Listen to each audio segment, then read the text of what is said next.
I'm a 26-year-old man who's been working in the video game industry for the past 3 years.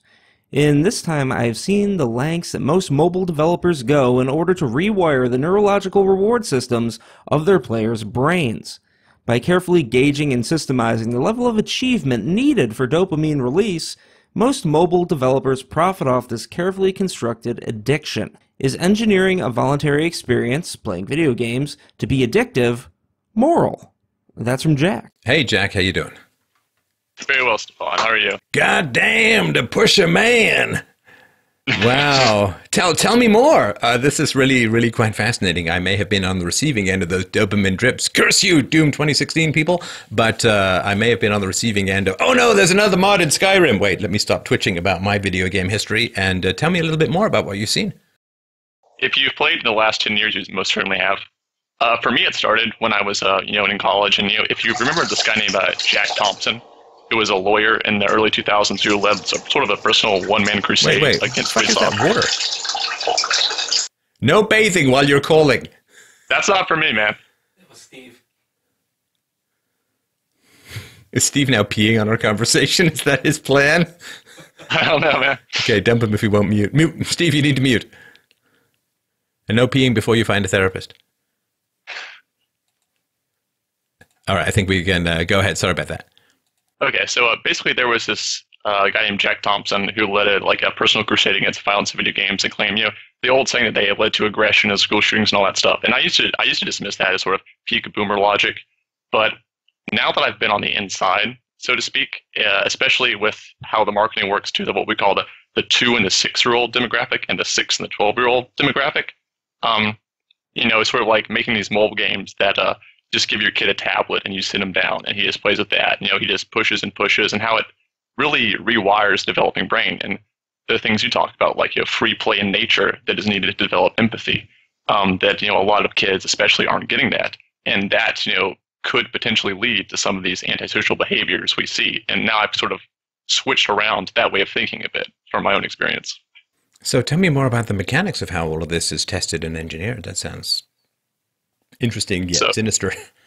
Yeah, indeed. So things that I've personally seen, for one, is something we call push notifications, which is basically if you have a game installed and you've been playing it, that game will send you sort of text messages to your phone or to your console or whatever about things happening in the game. Your dragons need feeding. They're hungry. Exactly. Yeah, exactly. Yeah, I've seen those. Yeah, a little bit. But so how that works is we log the time that all the user is active, and then we gauge that when they're most active. Then we aggregate that together, and then we send them a push notification specifically for them when the times where we know that they're least likely to play, so that they'll come back and sort of fill all those gaps. So it's not like 4 hours, or every 8 p.m. It's like when they've got a trough in their usage stats, that's when we're going to ping them to try and get them to smooth it out, right? Exactly. That's excellent. That's the personal approach. It's gaming / stalking. I like it. Exactly. Then there's also the broad spectrum approach where we sort of, and this is the testing phase when we have 50, 60 testers all testing the game and Southeast Asia sweatshop style. But that's another thing. But we measure sort of the amount of joy or elation each user gets by different achievements. Like, oh, you made your farm, that's a little bit. You made a better farm, that's a little bit more. And then we tier those different sort of dopamine releases. So it's a little bit, then a little bit more, then a little bit more, then a little bit more. Sort of like this series of diminishing returns that is required in something like drug addiction or any other kind. You need a bit more each time to sort of get you to that first initial release or high. Right. Okay, so these are like the medals or the achievements that, ultra rare, you've done X, and Exactly. those kinds of things? Yeah, I guess I'm a bit old school. I don't care about those. It's kind of neat, but I guess for younger people, maybe they're more used to it. And also because I don't care about bragging rights. In fact, I'd view it as kind of shameful. You've now logged 3 Ewoks lifetimes on Skyrim. It's like, please don't let anyone know that. Actually, I haven't, but you know what I mean? I'd be kind of embarrassed about that. And it's mostly an aesthetics thing, it's mostly visual. And we have the demographics for who plays these games and mobily, and the largest sort of slice of the population is middle-aged Southeast Asian women. And one guy North Korea, but no idea who that could be. Wait, hang on. But you're not including Steven in that.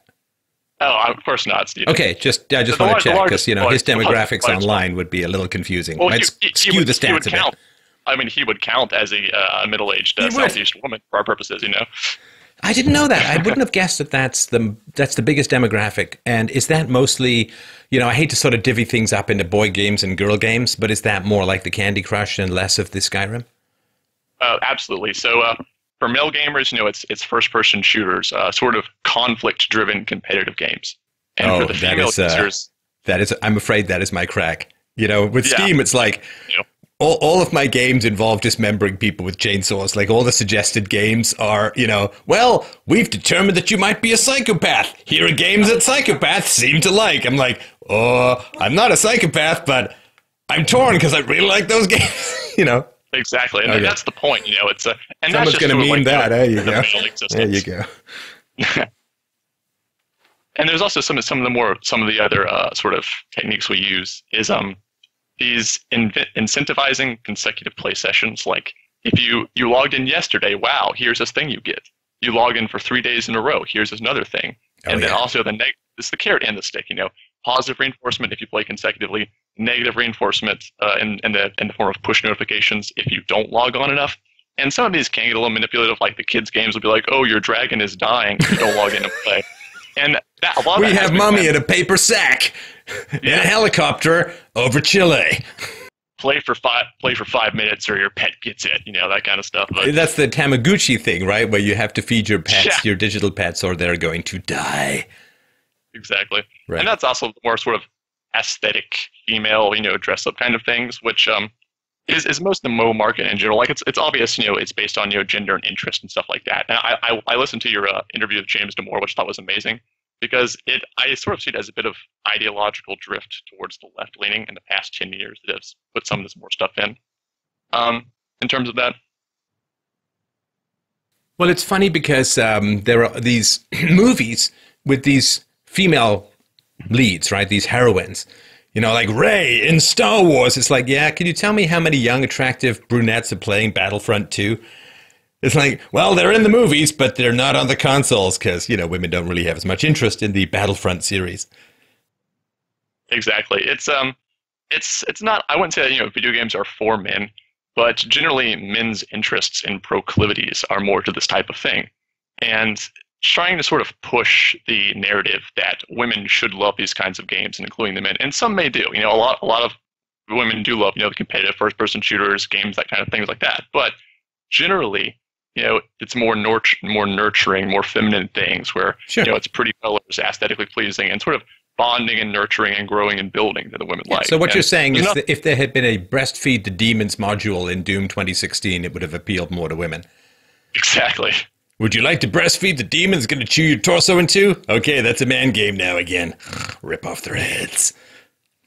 You can breastfeed your demon, and it'll say you can breastfeed your demon again in 20 minutes, or you can pay $5 and do it right now. And that's sort of like the pay incentive that we see, like the paywalls you see all the time. Like no, listen, you've got to understand, man. Malls are complete anthropological evidence that how good women are at prioritizing important expenditures and deferring gratification. Oh, of course. As are credit cards. Just amazing stuff. But there's several development studios actually have staff psychologists now, the big ones, like the big AAA ones, for just this kind of purposes, And I wouldn't say it's inherently malevolent, because everyone wants to make money, and a lot of things are psychologically addictive. Like you can get psychologically addicted to anything you like anything you enjoy, like movies, dopamine release, stuff like that. But I feel like video games in particular have a proclivity towards being engineered to this kind of thing. And that's my main qualm, I guess, is that 10 years ago, games were better on content. And it was that content that you liked that sold the game. Now, games are less well made because they're pushing a narrative. And they make up for that lack of content with all these psychological hooks to get you to play the game. Ah, that's interesting. So what do you mean in terms of like less well-made and less content and relying more? I mean, I understand the psych hooks, and you're saying that's displacing the quality. Like in before, it was like the quality of the game that drew you in, but now it's like the free gems and your dragons miss you. Like it's more manipulative and less quality-based. Is that right? Yes. The way I see it is it's games as art versus games as a commodity.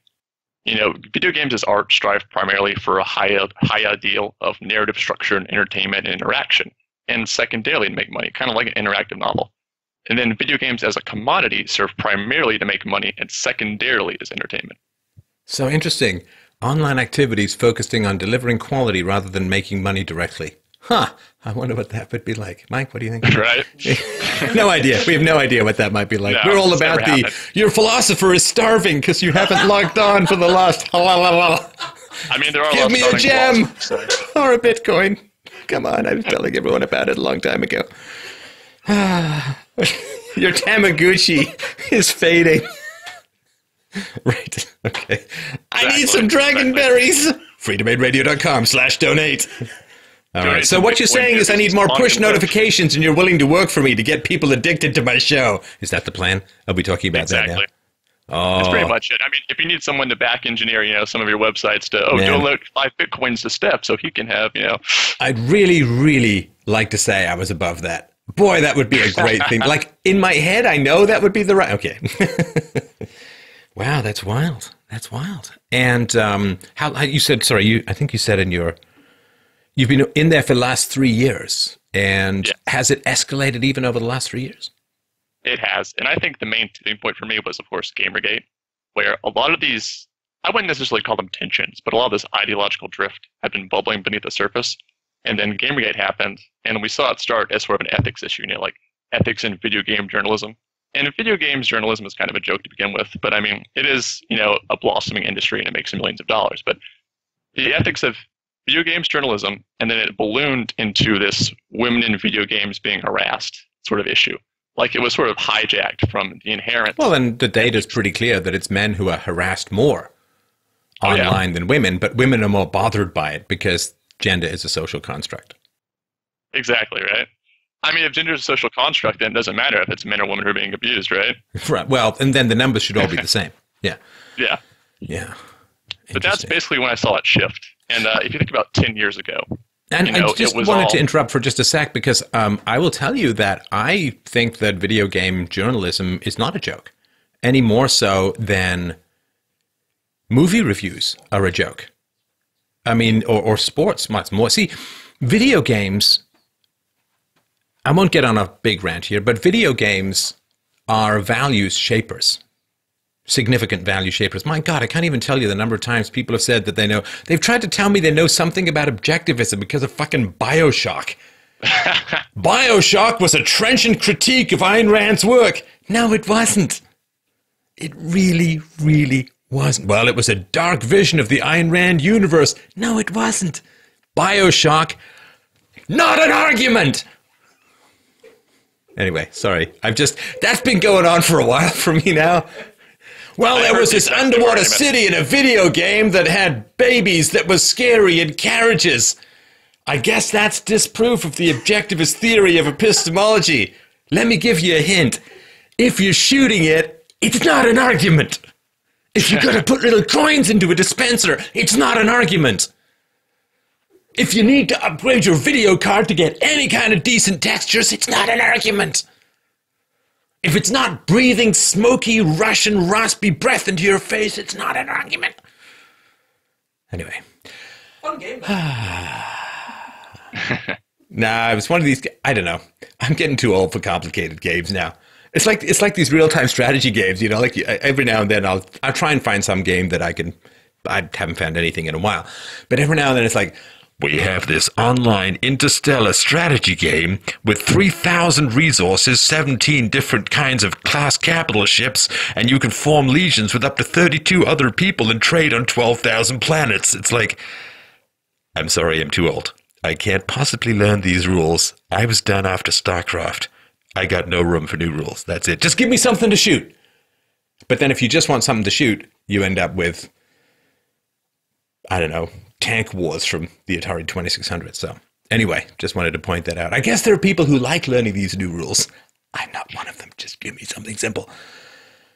Defense Zone 2. In many ways, StarCraft was the perfection of that genre. So I'm sorry, say again? In many ways, StarCraft 1 was the perfection of that genre. So I'm with you there. Right. Plus, you can't win against the South Asians anyway. I know race and IQ. I know race and reflexes. I'm not even going to try. I don't do dance games in China for money.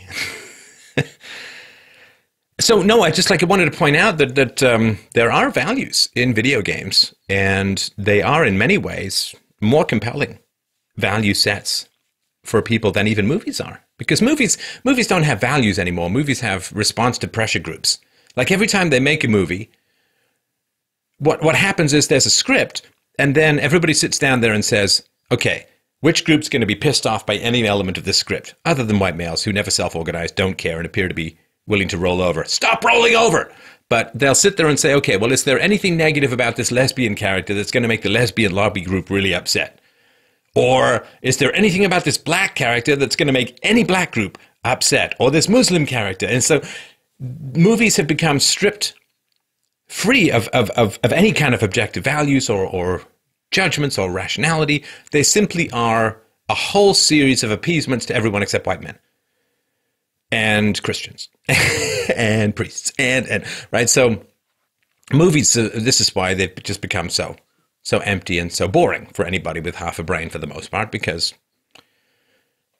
they're just appeasement to various pressure groups. There's no integrity involved in movie making anymore. And plus they've been dumbed down and universalized because foreign sales are such a big part of the movie business.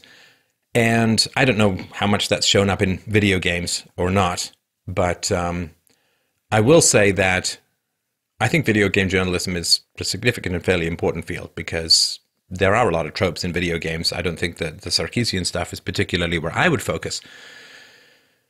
You know, how much I can see the character's butt is not really a foundational part of my existence, but there are values that are put forward in video games. There are the values of, oh, it's a big corporation.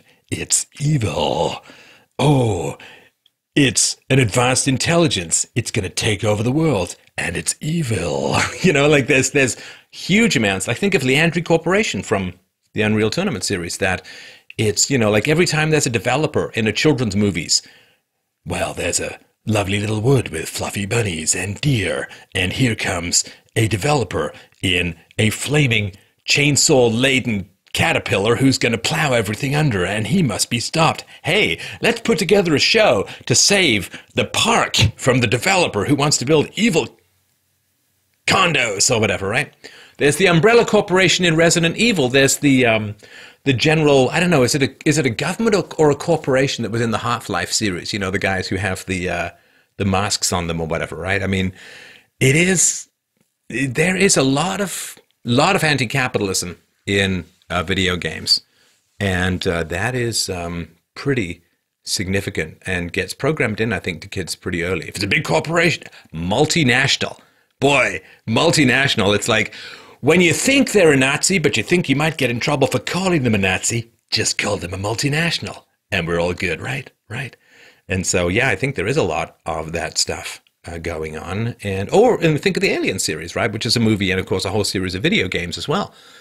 It's the corporation who's harvesting the dangerous aliens for profit and unleashing them on an unsuspecting civilization. Or I guess it's movies and video games as well, which is the Jurassic Park series. No expense spared, no expense. It's a capitalist who is doing all this terrible stuff and unleashing terrible dinosaurs on an unsuspecting population, you know, like, and the government must rush in to save it. Anyway, go on and on, right? RoboCop. Here, we've got this automated police force, and it guns everyone down for no particular, you know, like, it's just, or The Matrix, or, you know, anyway.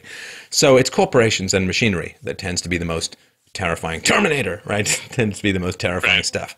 We built these machines to serve us. It turns out that they ended up ruling us. It's like, no, that's the government. That's not what you're thinking of. So anyway, sorry for the little rant, but I think it is important to analyze what's going on in video games, because there is a lot of there's more programming going on than people think.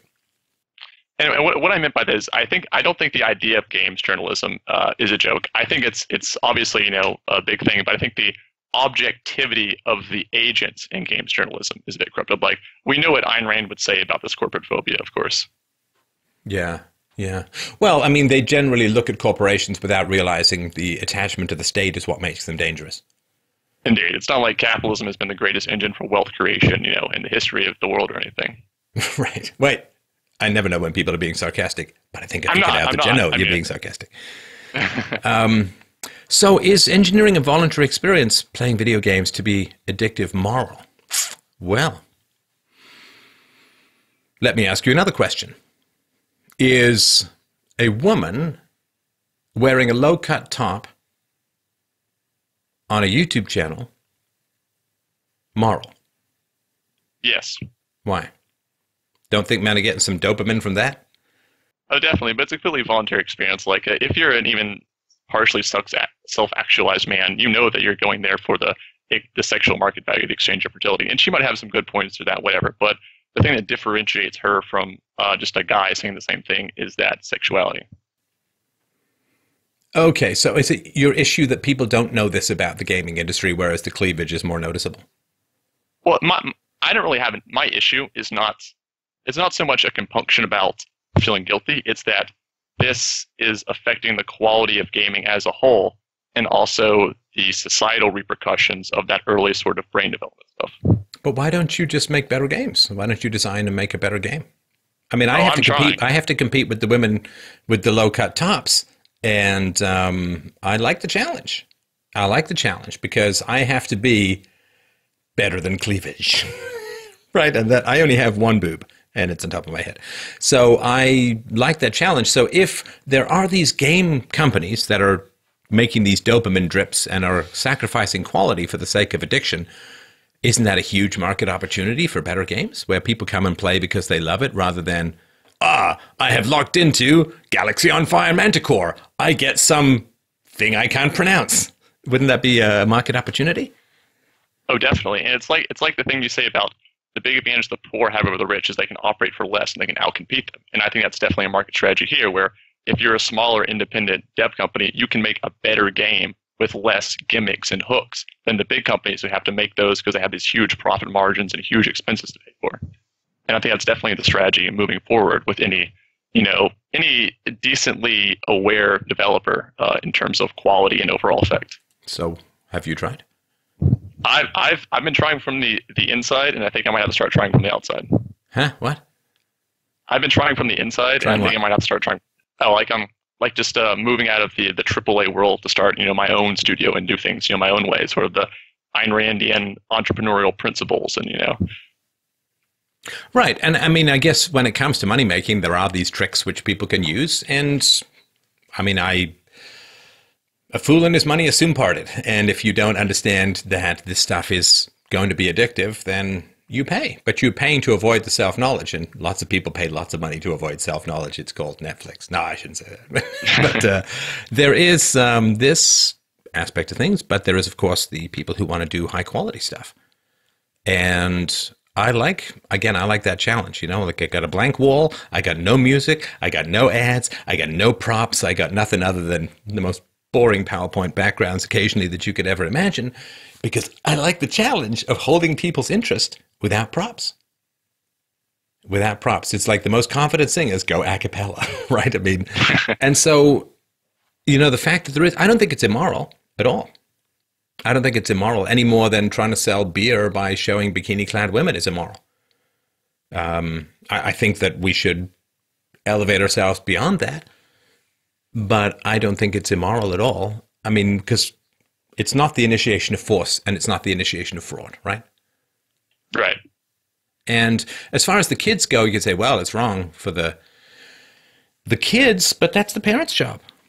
Listen, I like that there are tablets around for kids because I have to be more interesting than a tablet for my daughter, right? My daughter has access to a tablet, and I have to be someone that she'd rather interact with and spend time on a tablet. I like that challenge. It means I have to up my game. As a parent, I have to be more interesting, more engaging. We've been playing this sort of participatory story-based language game for the past year and a half, which is her favorite thing to do. It was her birthday recently. We did like 3.5 hours of it. It was great fun.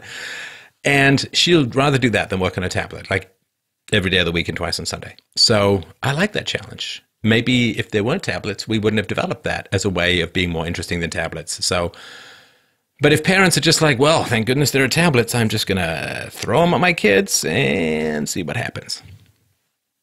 First of all, turn off the automatic purchases, but everyone knows that. But I'm sorry for that. I'm sorry for that. But maybe it's better than the parents yelling at them. Maybe it's better than the parents hitting them. Maybe those are the only other choices for parents who don't want to do a good job. I don't know. I don't know. But the problem is, I never try and deal with the symptom, but always the cause, right? If people like each other's company, like you and I are having this conversation rather than playing a video game. I know that not a single one of my listeners ever plays a video game while listening to this show, because they're all having sex listening to this show, which obviously makes perfect sense. A little to the left. Now, we're having this conversation because it's more fun for us than playing a video game. And so video games, they just require people to up their game in terms of being more interesting than a video game. And some people will rise to that occasion and some people won't. But it's sort of like if you're married to a hot wife. Well, you just have to be a better husband so she doesn't wonder. If your husband's very rich, to take a couple of cliches, if your husband's very rich and other women want to angle to get a hold of those resources, well, you just have to be a better wife. Like this kind of competition is all over the place. All over the place. If you are not as physically handsome, if you're not as facially handsome, maybe you need to work out more. Maybe you need to develop your sense of humor. Like this kind of competition is always going on. And I think it's good, and this is why I'm glad that you called about this. I think it's good that we know about this stuff, for sure. But I don't think it's immoral. I do think that it's wrong for parents to dump their kids on tablets and video game consoles and phones and all that kind of stuff. And I do think that parents need to recognize that there is a challenge. There's an online world challenge that is difficult for their kids, because it's been pretty widely known and even studied, I think to a large degree proven, that an addiction to social media causes isolation, alienation, depression, a sense of futility if you follow political news in Europe. But it is a challenge. And yet just ordering kids to we're not going to, no online access, and you kind of, I don't know. I like competition because it makes me better. But there are some people who dump their kids into the online universe. And the internet cannot raise your children. It cannot. It cannot raise your children. And it is dysfunctional to imagine that it can. Tablets cannot raise your children. The television cannot raise your children. And it was the TV when I was a kid. And it is tablets now. Or phones. But I think that tablets are better than TV. I do. There's more reading. There is more interactivity. At least there's some hand-eye coordination that's being developed. I have no problem with video games at all. I mean, they're fine. It's the old thing, like the Aristotelian mean. You can't have any. Okay, well, you're missing out on some fun. I'm gaming 40 hours a week. Okay, well, you're missing out on life. So I like the fact that it's there. I don't mind the fact that people want to make them addictive. I want to make my show addictive. I just, I don't do pop-ups. Wait, hang on. There you go. There's one. But I don't think it's immoral. I do think that if you have an issue with it, it's part of your psyche saying, go for quality, not quantity. Go for a realized world rather than dopamine-based Visa payment pop-ups.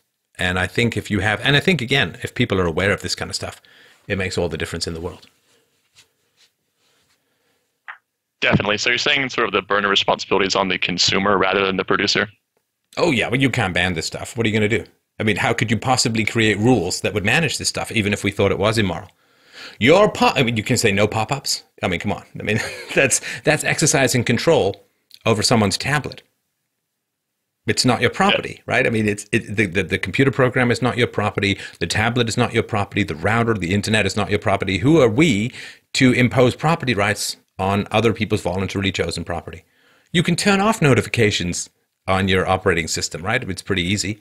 Yeah. And so I don't think that we can interfere with that. I don't think that we can say no tablets for toddlers. I mean, how could that possibly be enforced?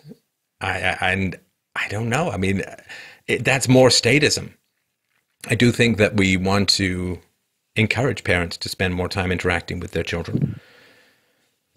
But there's so much wrong with the family that's maybe manifesting in tablet use that I hate playing whack-a-mole with giving the state more power to fix problems caused by an excess of state power. You know, families are too heavily taxed. There's too many regulations. There's too much terrible stuff going on with government giving entirely the wrong incentives. You know, there's too much alimony, there's too much welfare, too much unemployment insurance, too much of all of this, even too much old age pensions, which means that parents don't have to treat their kids as well because they could rely on the government to take care of them when they get old.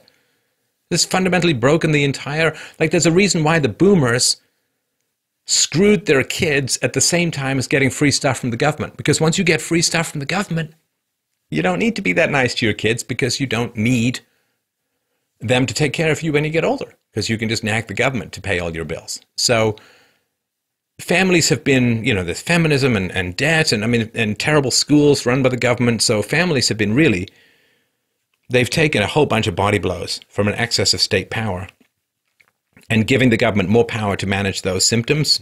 You know, that's a never-ending process, right? The important part is to undo the aspects of state power that are undermining and destroying the family, not give the state additional power to deal with the symptoms of its prior power. For sure. And it's, you know, it's like the R versus K reproductive strategy is like if you have the rate of the carrying rate. If you put more time into your kids, more effort, then you won't necessarily be threatened with this kind of, you know, tablet induced IQ loss. Right. Yeah, I mean, if I come downstairs, my daughter throws down the tablet and let's say, let's role play, let's, you know, do our game. And it's like, great. You know, I like the challenge, and it's made us closer and have more fun together. So, well, listen, I'm going to close off the show for tonight because I'm sorry we only got to 3 callers, and I really do apologize for those who are waiting. It's always tough to know, very tough to know, how long some of these calls are going to go. And I do try, and I know people have been waiting for months to get on the show, and this may be the only time we talk, and I think I have the unique capacity to bring people some real illumination in the issues that they have. And so I really want to give everybody my entire full attention and speak to the conversation until there's some breakthrough, either of truth or clarity, either of the other person getting stuff or me getting that the other person might not get stuff.